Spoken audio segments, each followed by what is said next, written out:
काठमाडौँ उपत्यकामा थप 3 जनामा हैजा पुष्टि। महामारीका रूपमा फैलिन सक्ने चेतावनी दिँदै चिकित्सकले सफा पानी पिउन र स्वस्थकर खाना खान सुझाव दिएका छन्। कान्तिपुर समाचारमा आज लागु औषध कारोबारको भयावह तस्बिर सम्बन्धी रमेश थमलाको विशेष रिपोर्ट। महाधिवेशनपछि नयाँ विधान बिनै चलिरहेको नेपाली काङ्ग्रेस। साथमा आज हामीसँग हुनेछ विश्वका कयौं मुलुकमा इन्टरनेट निशुल्क रहे पनि नेपाली उपभोक्ता भने दिनदिनै ठगिएको सामग्री। देश बाहिरको समाचारमा श्रीलङ्कामा गहिरिँदो सङ्कट, खेलकुदमा विश्व क्रिकेट लिग 2 अन्तर्गत त्रिकोणात्मक सिरिजका लागि नेपाली टोली घोषणा लगायतका समाचार आजको प्राथमिकतामा। नमस्कार, अब मुख्य समाचार। प्रधानमन्त्रीद्वारा एकीकृत समाजवादीका एक राज्य मन्त्रीसहित मन्त्री परिषद हेरफेर। जीवनराम श्रेष्ठ पर्यटन, मेटमणि चौधरी शहरी विकास र भवानी खापुन बने स्वास्थ्य मन्त्री। प्रतिनिधि सभाको आयु सकिने लाग्दा संसदमा गर्नै पर्ने कामको चाप। राजनीतिक किचलोले 65 विधेयक टुङ्गो लाग्नेमा आशंका, दलहरूलाई भने चुनावकै चिन्ता। महँगी र ब्याज दर बढ्दा मुलुक आर्थिक मन्दीको बाटोमा। उत्पादन र आय भने जिउका त्यू, फजुल खर्च रोकेर राज्यलाई सहयोग गर्न विज्ञको सुझाव। आर्थिक, खाद्यान्न र ऊर्जाको चरम अभावबाट गुज्रिएको श्रीलङ्कामा पेट्रोलियम पदार्थको मूल्यमा भारी वृद्धि। नयाँ ढुवानी अनिश्चित। र जयरानी र शिवराज बने राष्ट्रिय एथलेटिक्समा सर्वोत्कृष्ट। Army club team champion. Track and फिल्डमा सङ्घको ध्यान नजाँदा खेलाडी निराश। अन्ततः एकीकृत समाजवादीले आफ्ना नेताहरूलाई पालो पुर्याउन सरकारमा पठाएका मन्त्रीहरू फेरबदल गरेको छ। राष्ट्रपति विद्यादेवी भण्डारीले प्रधानमन्त्री शेरबहादुर देउवाको सिफारिसमा आज मन्त्री परिषद पुनर्गठन गरेकी छन्। एकीकृत समाजवादीबाट संस्कृति, पर्यटन तथा नागरिक उड्डयनमा जीवनराम श्रेष्ठ, शहरी विकास मेटमणि चौधरी, स्वास्थ्य भवानी खापुन, श्रम, रोजगार तथा सामाजिक सुरक्षा मन्त्रीमा शेरबहादुर कुँवर नियुक्त भएका छन्। कुँवर गैर सांसद हुन्। स्वास्थ्य राज्य मन्त्रीमा हिराचन्द्र केसी नियुक्त भएका छन्। खापुङ बडुवा भएका छन् भने अरू सबै नयाँ अनुहार हुन्। नवनियुक्त मन्त्रीहरूको शपथ भोलि हुने राष्ट्रपति कार्यालयले जनाएको छ। 8 महिना अघि मन्त्री बनेका रामकुमारी झाँक्री र प्रेम आलीले पार्टीको चर्को दबावपछि आजै राजीनामा दिएका थिए।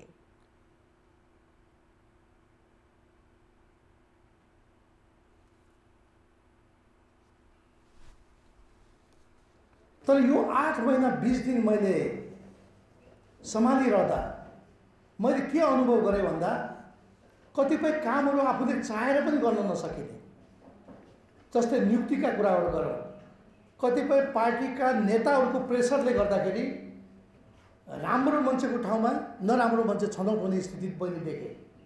त्यसको भुक्तभोगी म आफै छु।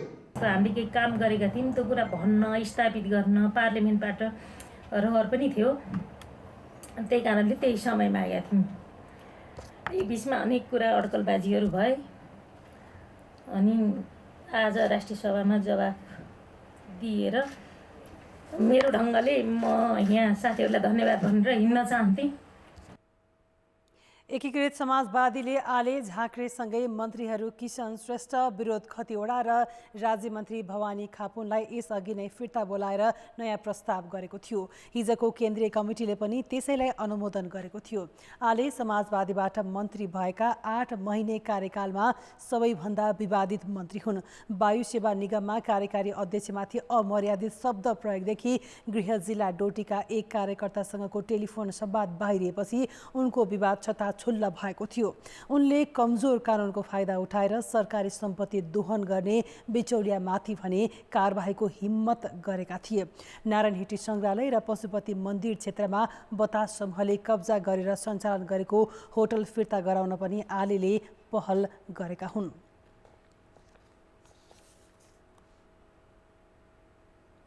प्रतिनिधि सभाको आयु करिब अब 4.5 महिना मात्रै बाँकी छ। सङ्घ र प्रदेशको निर्वाचन मङ्सिरसम्म गरिसक्नुपर्ने भएकाले सरकार र दलहरू चुनाव केन्द्रित भइसकेका छन्।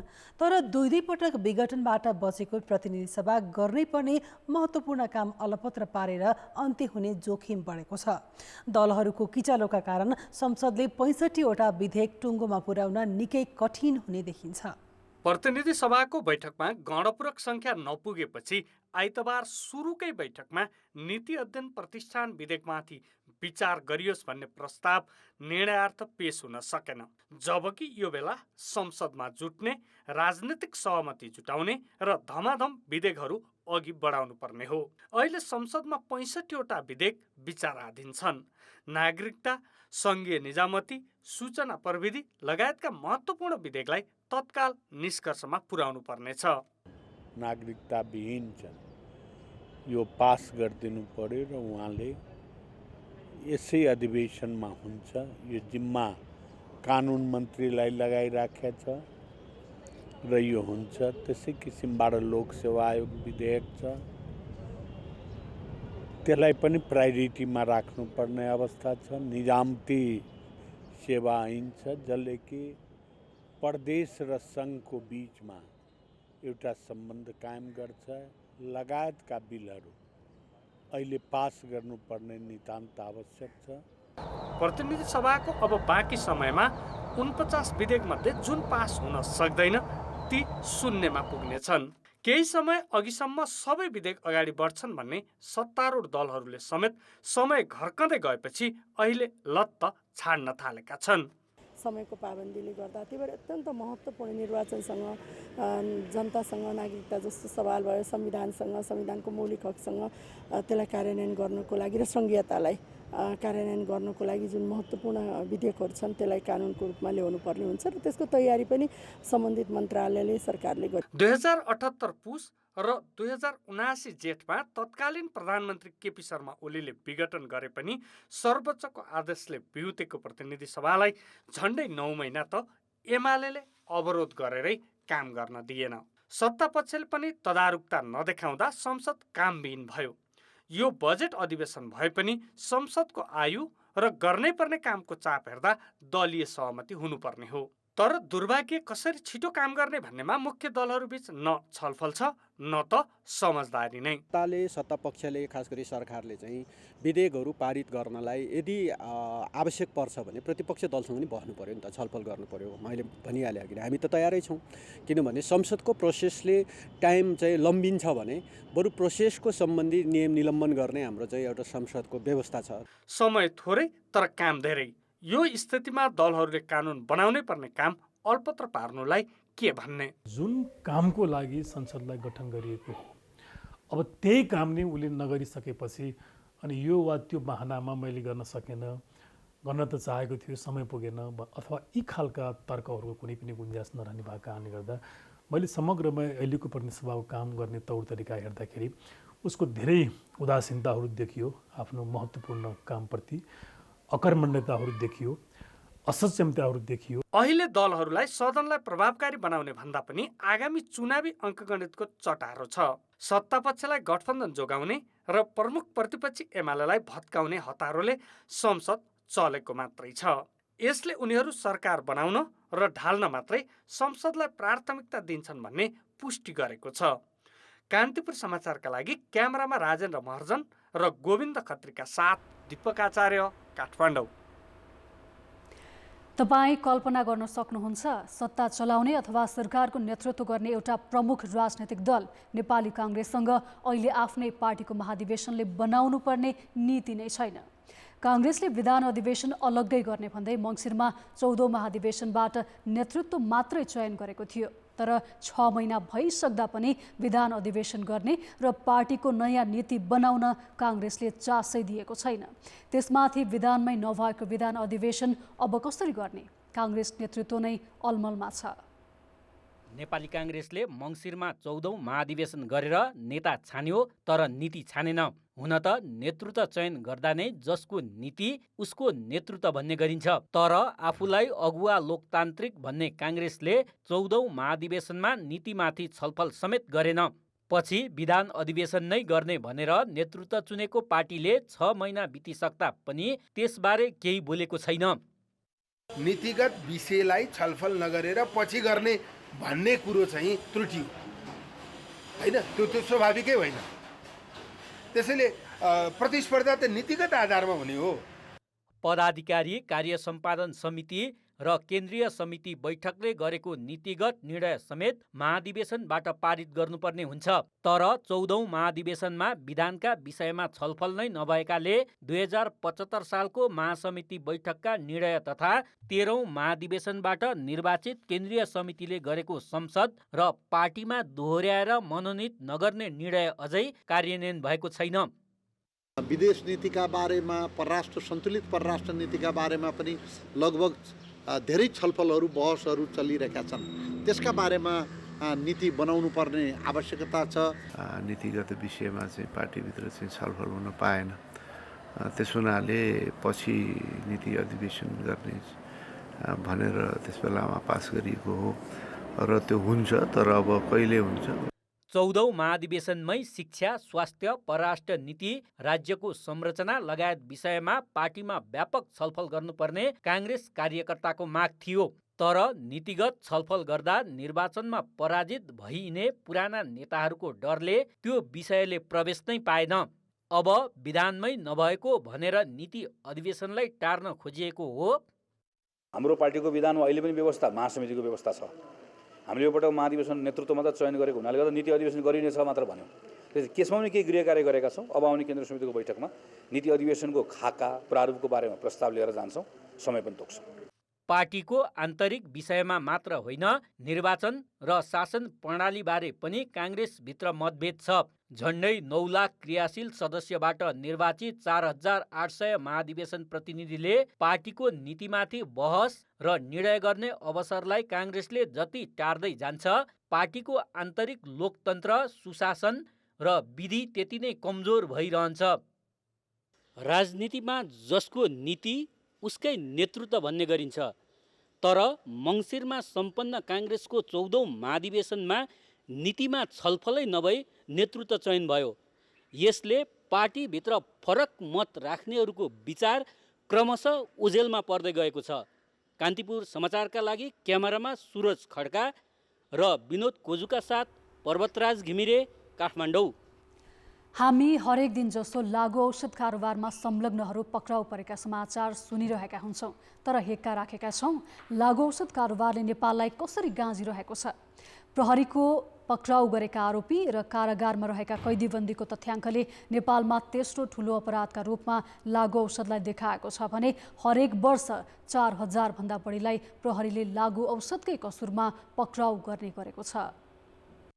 लागु औषध नियन्त्रण ब्युरोले दक्षिण अफ्रिकादेखि सेते हुरेन बोकेर ल्याएको आरोपमा सार्वजनिक गरेको 7 महिला मध्ये एक थिइन् मालाका मोरेन माथिवा। 7 किलो हेरोइन बोकेर उनी सजिलै नेपाल प्रवेश मात्रै गरिनन्, काम सफल भएको भन्दै नेपालीलाई प्रेमी बनाएर सुकुटे बीच घुम्न पुगिसकेकी थिइन्। प्रहरीले पक्राउ गरेपछि यिनको साथमा भेटिएको लागु औषधको परिणामअनुसार जन्मकैदसम्मको सजाय हुन सक्छ। कारागार व्यवस्था विभागको तथ्याङ्क अनुसार देशभरको कारागारमा रहेका 25,209 कैदी बन्दी मध्ये 4,845 लागु औषध कारोबारको अभियोगका छन्। यसले नेपालमा लागु औषध कारोबार र त्यसमा संलग्नहरूको कहाली लाग्दो दृश्य देखाउँछ। लागु औषधको सञ्जालमा नेपाली फँसेका मात्रै छैनन्, डरलाग्दो अन्तर्राष्ट्रिय सञ्जाल पनि बढेको छ। अहिले नेपाली कारागारमा तेस्रो देशबाट कोकिन, हेरोइन जस्ता लागु औषध बोकेर आएका 488 जना विदेशी छन्। कारागारमा तेस्रो सङ्ख्यामा चाहिँ कैदीबन्दी रहेको मुद्दा लागु औषध छ भने यसले समाजमा चाहिँ लागु औषधको प्रयोग, दुर्व्यसनी, यसको चाहिँ ओसार पसार, व्यापार, यसको चाहिँ अवस्था अलिकति भयावह छ भनेर पूर्वानुमान गर्न सकिन्छ। केही अधिकांश चाहिँ लागु औषधका मुद्दाहरूमा ठुलो लामो इन्टरभलको चाहिँ कैद सजाय भएको हुन्छ, लामो अवधिको, र यिनीहरूलाई चाहिँ हामीले पालन पोषण गरेर राख्नु पर्दाखेरि राज्यलाई चाहिँ अनावश्यक रूपमा बर्डेन पनि भएको छ।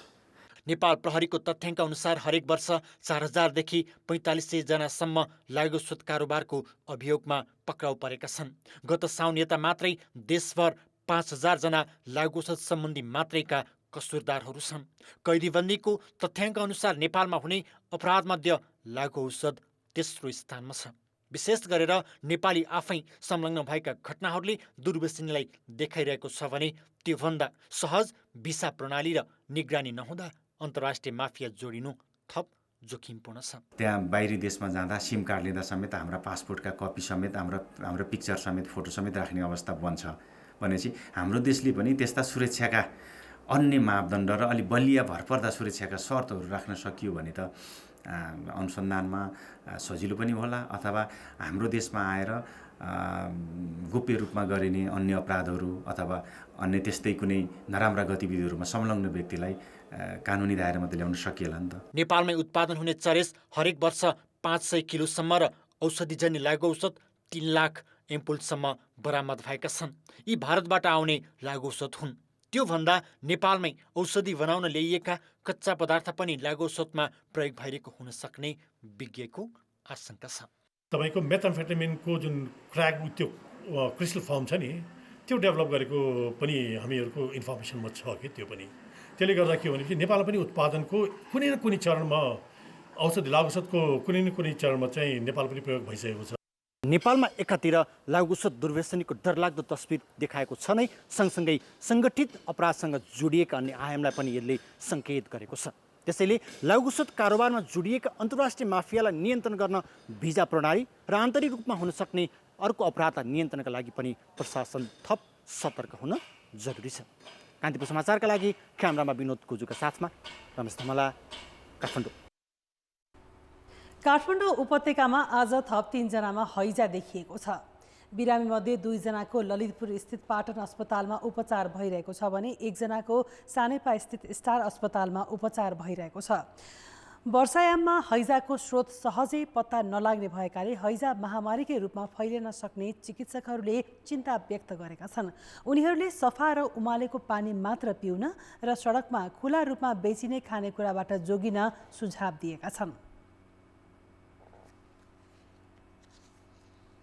ख्याल के कुरामा गर्नुपर्छ भने आफूले खाँदै गरेको खानेकुरा अथवा आफूले पिउँदै गरेको पानी चाहिँ सफा छ कि छैन, शुद्ध छ कि छैन, त्यसमा चाहिँ प्रदूषित कुराहरू अन्यत्र कतैबाट मिसिएको छ कि छैन, खानेकुराहरू खाँदाखेरि सडेको छ कि छैन, गलेको छ कि छैन, कस्तो ठाउँबाट आएको हो, सरसफाइ कतिको मेन्टेन गरेको छ भन्ने कुराहरूको चाहिँ एकदमै ठुलो भूमिका हुन्छ।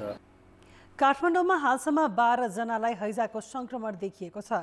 काठमाडौँको बागबजार, सानेपा, बल्खु, दिल्ली बजार, बालाजु, कपन, नैकाप लगायतका क्षेत्रमा बसोबास गर्नेमा हैजा देखिएको हो। यसैगरी ललितपुरको पाटन अस्पताललाई हैजा रोगको उपचारका लागि डेडिकेटेड अस्पताल तोकिएको छ। जिल्लाका सरकारवालाहरूको आज बसेको बैठकले पाटन अस्पताललाई हैजा रोग उपचार गर्ने गरी तोकेको हो। यसैबीच ललितपुरको सानेपामा पानीपुरीमा प्रयोग गरिने पानीमा हैजाको जीवाणु भेटिएपछि ललितपुर महानगरपालिकाले आजदेखि खुला ठाउँमा पानीपुरी र चटपटे बिक्री वितरण गर्न रोक लगाएको छ। अब जनमतको अन्तिम परिणाम। जनमतमा हिजो हाम्रो प्रश्न थियो, अस्वाभाविक रूपमा बढेको महँगी नियन्त्रण गर्न सरकारले के गर्नु पर्ला? ए, नियमित बजार अनुगमन, बे, उत्पादनमा जोड र सी, करमा कटौती। जनमतको अन्तिम परिणाम यस्तो छ। ए, नियमित बजार अनुगमनमा 52%, बे, उत्पादनमा जोडमा 41% र सी, करमा कटौतीमा मात्र 7% मत प्राप्त भएको छ। अब आजको प्रश्न। जनमत हाम्रो प्रश्न छ, हैजा फैलिन नदिन के गर्नु पर्ला? ए, सरसफाइमा ध्यान, बी, दूध र पानीको गुणस्तर नियमन र सी, स्वयं सचेत बनाऊ। जनमतको अन्तिम परिणाम भोलि साँझ 8 बजेको कान्तिपुर समाचारमा प्रसारण गर्नेछौँ। कृपया न्युज स्पेस ए, बी वा सी टाइप गरी 34001 मा SMS गरी आफ्नो मत व्यक्त गर्नुहोला। इन्टरनेट मानव जीवनको अत्यावश्यक साधन बनिसकेको छ। विश्वका कैयौँ मुलुकले इन्टरनेट निःशुल्क गरिसकेका छन् भने धेरैले सस्तोमा सेवा दिएका छन्। तर नेपालमा भने उपभोक्ता इन्टरनेटमै दिनदिनै ठगिरहेका छन्। त्यो पढ्ने बेला अब चाहिएको सर्चहरू गर्न मिलिरह हुँदैन।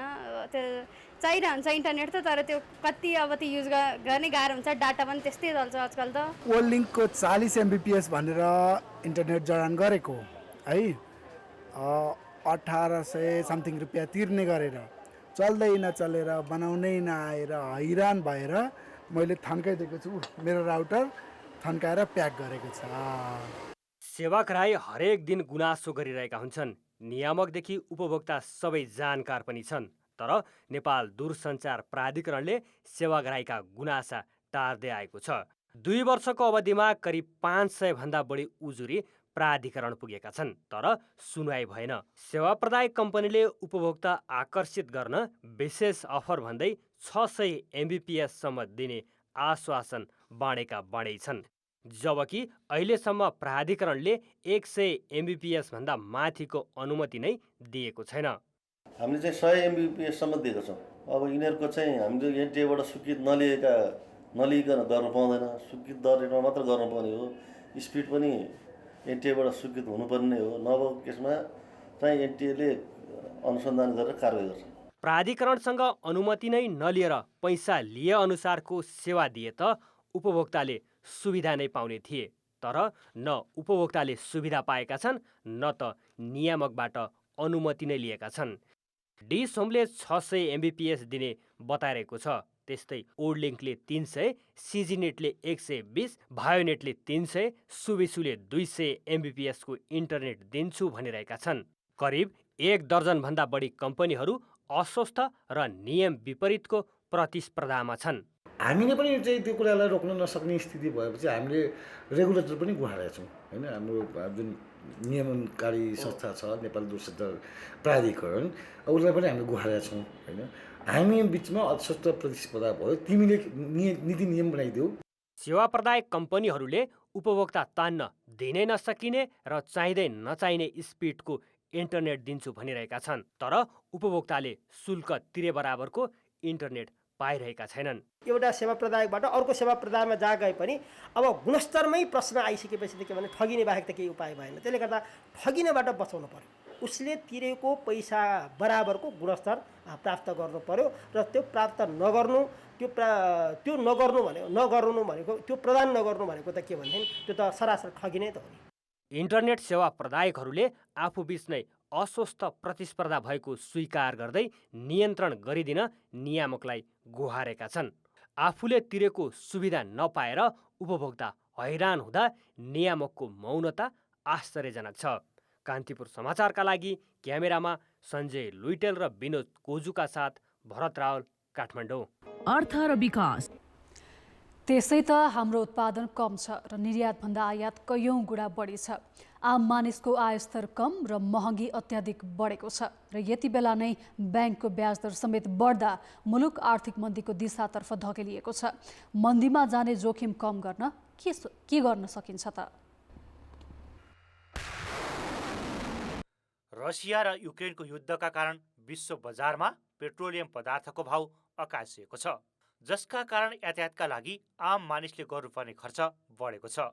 आपूर्ति श्रृङ्खलामा अवरोध भएपछि खाद्यान्नको मूल्य वृद्धि भएको छ, तर आम मानिसहरूको आय स्तर भने बढ्न सकेको छैन। नेपालमा पनि अहिले महँगी राष्ट्र ब्याङ्कले राखेको लक्ष्य 6.5% को सीमा नागेर बाहिर गएको छ। महँगी बढ्दै जाँदा र आयमा वृद्धि नहुँदा यसले आगामी दिन मुलुकलाई आर्थिक मन्दीको दिशामा धकेल्ने देखिन्छ। हामी आर्थिक मन्दीमा जाने बाटोमा हिँडिसक्यौँ। कुन कारणले भन्दाखेरि एउटा खाद्यान्नको हिसाबबाट हामी सुरक्षित छैनौँ। अर्को आयातमा मात्र आधारित अर्थतन्त्र भइराखेको हुनाले हामीले अब अविलम्ब रूपमा आयातलाई प्रतिस्थापन गर्ने उद्योगहरू नेपालमा सञ्चालनमा ल्याउनु पर्यो। यो हाम्रो प्रथम प्राथमिकता हुन्छ। त्यसको लागि कतिपय माइक्रो र स्मल एन्ड मिडियम इन्टरप्राइजेसहरूलाई हामीले रिभाइटलाइज गर्नुपर्ने अवस्था छ। देशका उपभोक्ताले खपत गर्ने वस्तुसँगै राज्यको आय स्रोत पनि तिनै वस्तुमा लगाएको कर अर्थात् आयातमा आधारित अर्थतन्त्र छ। यति नै बेला मुलुकले बाहिर पठाउने सामान भन्दा विदेशबाट मुलुकमा भित्राउने सामान बढी भएकाले 11 महिनामा 15 खर्ब 77 अर्ब बराबरको व्यापार घाटा भएको छ र तिनै वस्तु आयात गर्नका लागि आवश्यक पर्ने विदेशी मुद्रा 1 वर्षको अवधिमा 3 खर्बले घटेको छ। त्यसो भए यस्तो बेला नागरिक तहबाट मन्दीबाट बस्न के गर्ने त? रुस र युक्रेनको युद्धको कारणले गर्दा खानेतेलको मूल्य अत्याधिक बढेको छ। वास्तवमा खानेतेल हालेर तरकारी पकाउनुभन्दा बोइल गरेर तरकारी खानु चाहिँ असाध्यै शरीरको लागि लाभप्रद छ। त्यसैले त्यसबाट तेलको मात्रा पनि घट्यो, त्यसको महँगीबाट पनि हामीले बच्न सक्ने अवस्था भयो। यसर्थ प्रत्येक नागरिकले के कुरा चाहिँ कम हुन्छ, जस्तो अहिले चाहिँ नि एलपी ग्यासबाट खाना पकाउनुभन्दा इन्डक्सन चुलोबाट खाना पकाउँदा सस्तो पर्छ। त्यसैले इन्धनबाट खाना पकाउनको निमित्त हामीले एलपी ग्यास होइन इन्डक्सन चुलो प्रयोग गर्नुपर्छ। हो, अब पेट्रोलियम पदार्थको मूल्य वृद्धि भएको छ। नेपालमा वर्षनी 3 खर्ब बराबरको कृषिजन्य सामग्रीको आयात हुन्छ।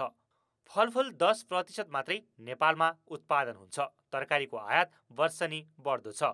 मागको 70% गेडागुडी, रसिया, युक्रेन जस्ता मुलुकबाट आउँछ। विश्वका ठूला तथा धनी मुलुकहरूले खाद्य सङ्कट निम्तिने जोखिम देखेपछि निर्यातमा कडाई गर्दै आयातमा वृद्धि गरेका छन्। त्यसैले कृषिजन्य वस्तुको उत्पादन वृद्धिसँगै स्वदेशी वस्तुको खपतमा जोड दिनुपर्ने बेला आएको छ। नागरिकले पनि यो अहिलेको क्राइसिसलाई महसुस गरेर बचत गर्ने आफूले हैन र बचत गर्ने भविष्यमा आउन सक्ने सङ्कटको खाद्य सङ्कट, आर्थिक सङ्कटलाई सामना गर्न सक्ने उपायको खोजीको लागि एउटा बचत गर्नु पर्यो।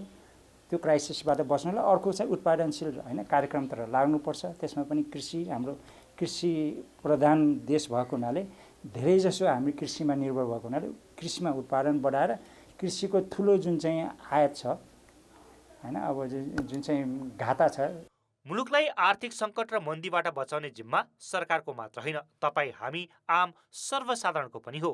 त्यसैले आयातित अनावश्यक वस्तुको उपभोग र फजुल खर्च भन्दा स्वदेशी उत्पादन र बचततिर पो लाग्ने कि? कान्तिपुर समाचारका लागि क्यामेरामा पशुपति बुढाथोकीका साथमा सुधिल पोखरेल, काठमाडौँ। साताको पहिलो दिन आज शेयर बजार 95 अङ्कले बढेको छ। कारोबार रकम पनि आज 2 अर्ब 19 करोड पुग्यो। नेप्से परिसूचक आज 94.9 अङ्कले बढेर 1956 कायम भएको छ।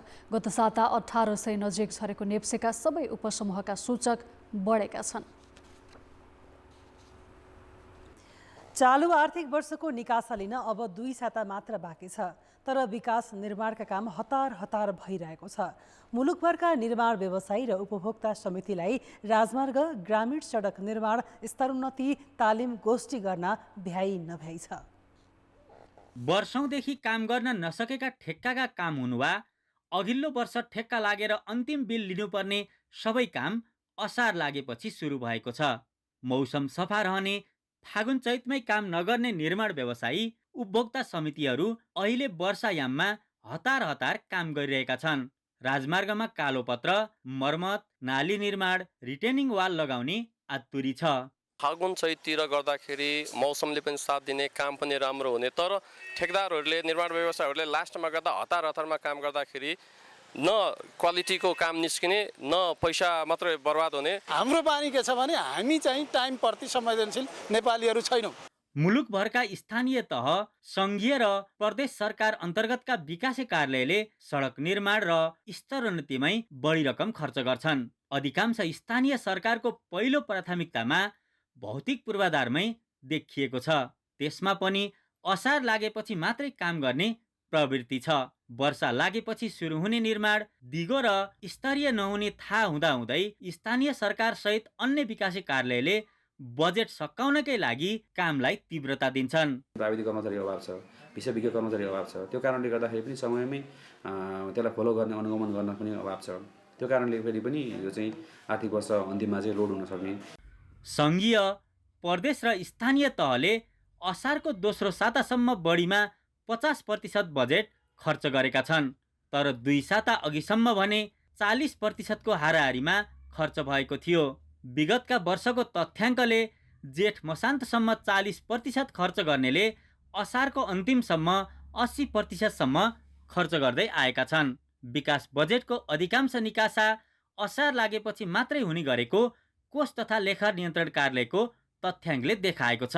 गत सालको प्रवृत्तिहरू यो साल पनि दोहोरिएको अवस्था छ, यसमा सुधार हुनुपर्ने जरुरी देखिन्छ। जिल्लाहरूमा कम्तीमा 3 अर्बदेखि 10 अर्बसम्म विकासे बजेट सङ्घीय र प्रदेश सरकारले पठाउने गर्छन्। सबैभन्दा बढी भौतिक पूर्वाधारमै खर्च हुन्छ। वर्षभरि काम नगरी असारमा हतार टालटुल काम गर्ने प्रवृत्तिप्रति सबै जिम्मेवार बन्न जरुरी छ।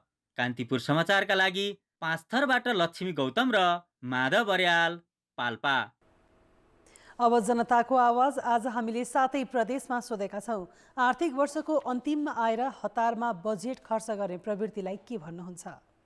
जनताको आवाज। अध्ययन बिनाको शीर्षकमा बजेट छुट्याउनु, समयमा काम किन भइरहेको छैन र किन ढिला सुस्ती भइरहेको छ, युवाहरूले खबरदारी गर्नुपर्छ। बजेटलाई पनि यिनीहरूले चाहिँ रोपाइँ गरेर नै खाने यिनीहरूको आइडिया। यो प्रविधि चाहिँ राम्रो होइन, यसले गुणस्तरीय काम पनि नदिने र दिगो पनि नहुने। एकदम हतार बजेट सकाउने कार्य चाहिँ यो राम्रो होइन। बर्सातको समय यो असारमा सारा समस्याको बावजुद पनि खालि योजना सम्पन्न गरेँ भन्दा बाहेक अरू केही काम नभएको हामी पाउँछौँ। लास्टमा काम सिद्ध्याएर आफू चाहिँ अलि राम्रो बन्ने खालको त्यस्तो गर्नुहुने हो। बजेट फ्रिज हुन जान्छ भनेर छिटो जो मान्छे आफ्नो चिनेको मान्छे हुन्छ तिनीहरूसँग काम गर्न थाल्छ। कार्यकर्ता पोस्ने काम मात्रै हो। यो नीतिगत रूपमै चाहिँ समस्या भएर आएको काम भए होस् नभए नहोस् अब आफ्नो हिसाबले गर्ने। कमाइको लागि मात्र असारमा यस्तो काम गर्छ। भ्रष्टाचार गर्ने नियत, त्यो भ्रष्टाचारी बाहेक अरू केही छैन। यो प्रवृत्ति चाहिँ दोहोरिनु हुँदैन। खेलकुद समाचार। कान्तिपुर खेलकुद समाचारमा स्वागत छ। त्रिभुवन आर्मी क्लबकी जयरानी थारू राष्ट्रिय एथलेटिक्स प्रतियोगितामा महिलातर्फ सर्वोत्कृष्ट खेलाडी घोषित भएकी छन्। काठमाडौँ त्रिपुरेश्वर स्थित दशरथ रङ्गशालामा आज सम्पन्न प्रतियोगितामा जयरानीले 2 राष्ट्रिय कीर्तिमानसहित 4 स्वर्ण र 1 रजत जित्दै उत्कृष्ट खेलाडी बनेकी हुन्।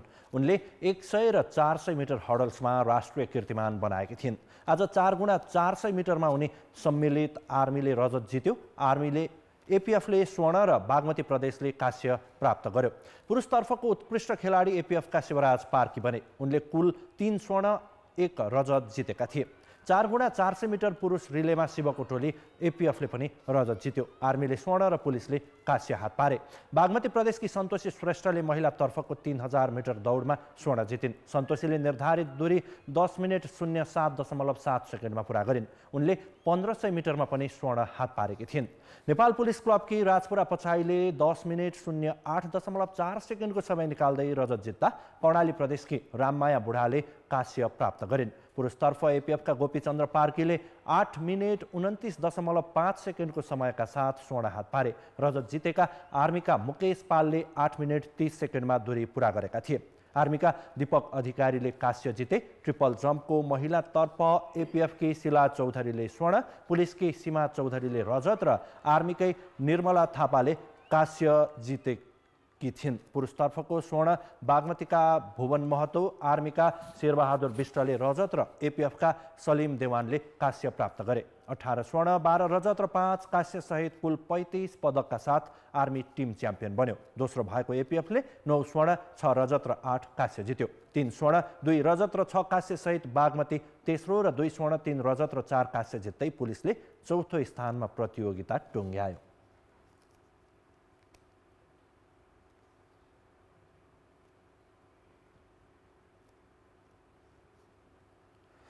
नेपाल एथलेटिक्स सङ्घ निष्क्रिय हुँदा अत्याधिक आकर्षण रहेको यो खेलको स्तर खस्कँदो छ।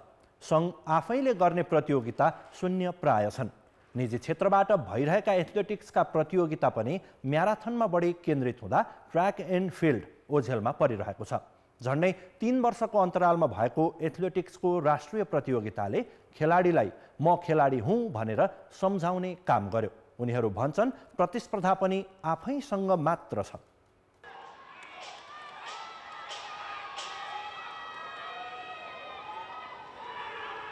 उनी रोहित चौधरी, ज्याभलिन थ्रोका खेलाडी। यो खेलमा लागेको झन्डै 10 वर्षभन्दा बढी भयो। 28 वर्षका रोहित सुनसरीको भङ्गा नगरपालिका 1बाट ज्याभलिन खेल्ने एक्ला खेलाडी हुन्। कुनै बेला यही खेलका कारण उनलाई गर्व महसुस हुन्थ्यो। त्रिभुवन आर्मी क्लबमा आबद्ध रोहितमा आजभोलि त्यो उत्साह छैन।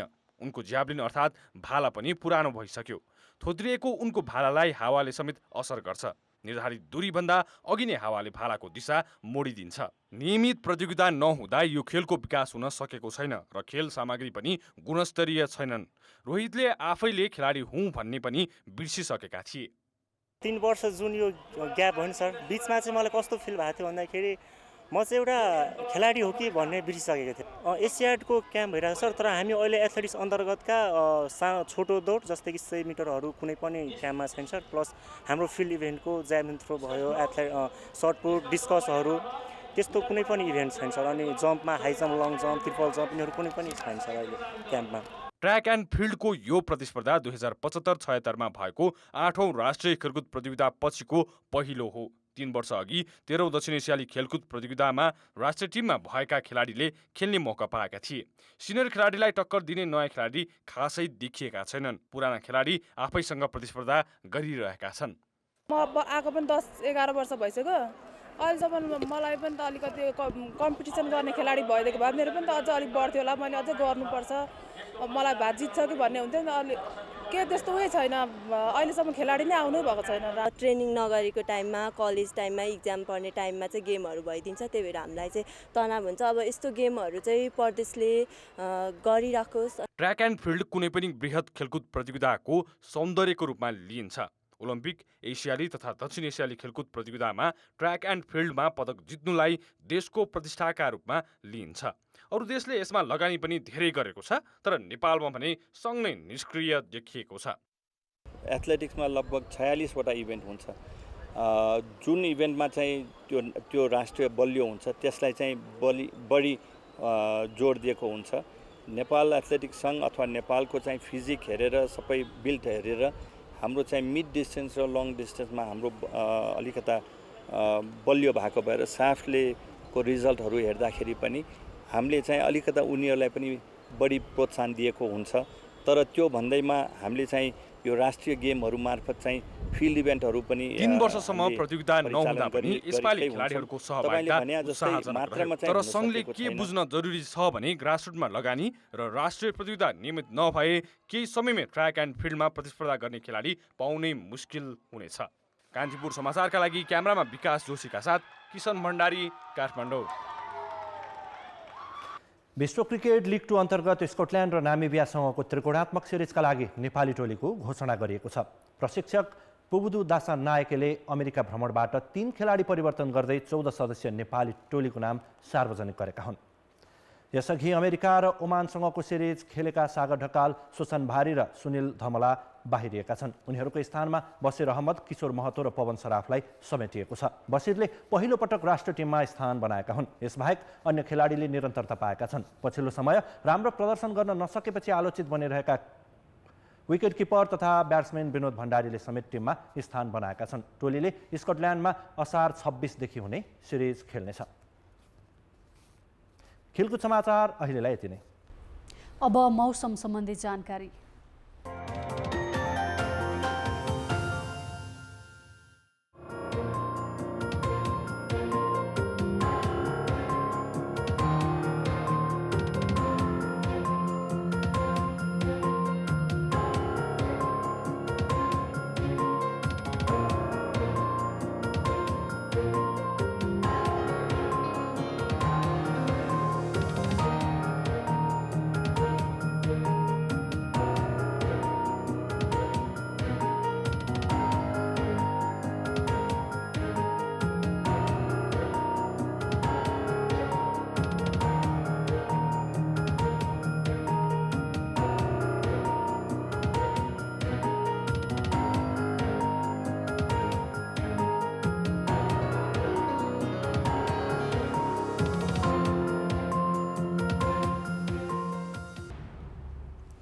कान्तिपुर समाचार अहिलेलाई सकियो। कान्तिपुर टेलिभिजन हेर्दै गर्नुहोला।